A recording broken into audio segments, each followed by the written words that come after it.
l'émission Touche pas à mon poste même l'été du 30 juin 2022 a été riche en révélations.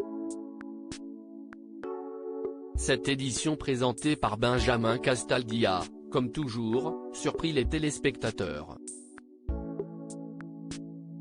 Une partie de l'émission s'est focalisée sur les chroniqueurs, notamment les galères de vacances des chroniqueurs. Si tout le monde a raconté des faits insolites et pour certains, hilarants, l'histoire la plus surprenante était assurément celle de Delphine Vespizer. Sur le plateau, la chroniqueuse avait commencé en demandant à changer son intitulé. À la base, le titre alloué à son histoire était « J'ai confondu deux mots anglais.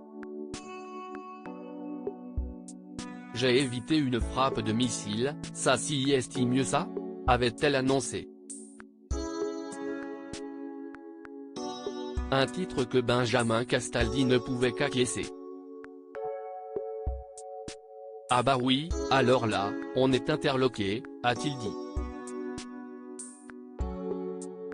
Delphine Vespizer avait alors commencé son histoire en racontant qu'elle était allée à Honolulu avec son partenaire il y a 3 ans. Ah, donc Robert ?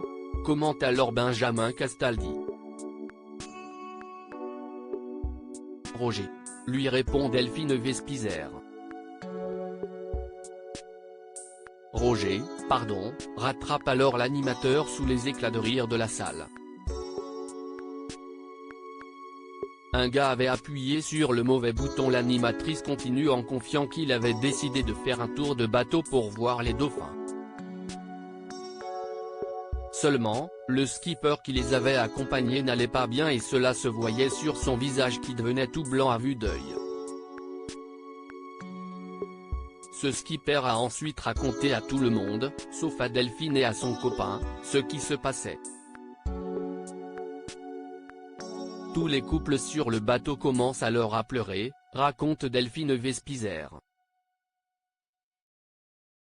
Si est alors que le skipper a dit à voix haute qu'il fallait que tout le monde rentre.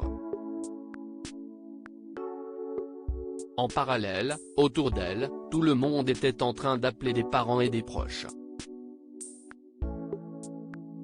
Sauf elle qui n'avait pas de 4G à Hawaï. La présentatrice raconte qu'elle a bien essayé d'emprunter un téléphone à une des filles, mais sans succès alors qu'elle désirait juste appeler sa mère.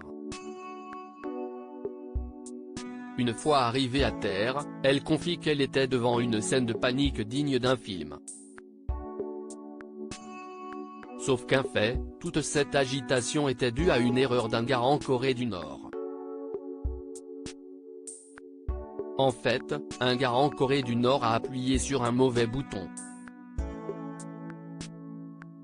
Donc ça a envoyé un message à la Maison Blanche, aux États-Unis, conclut-elle.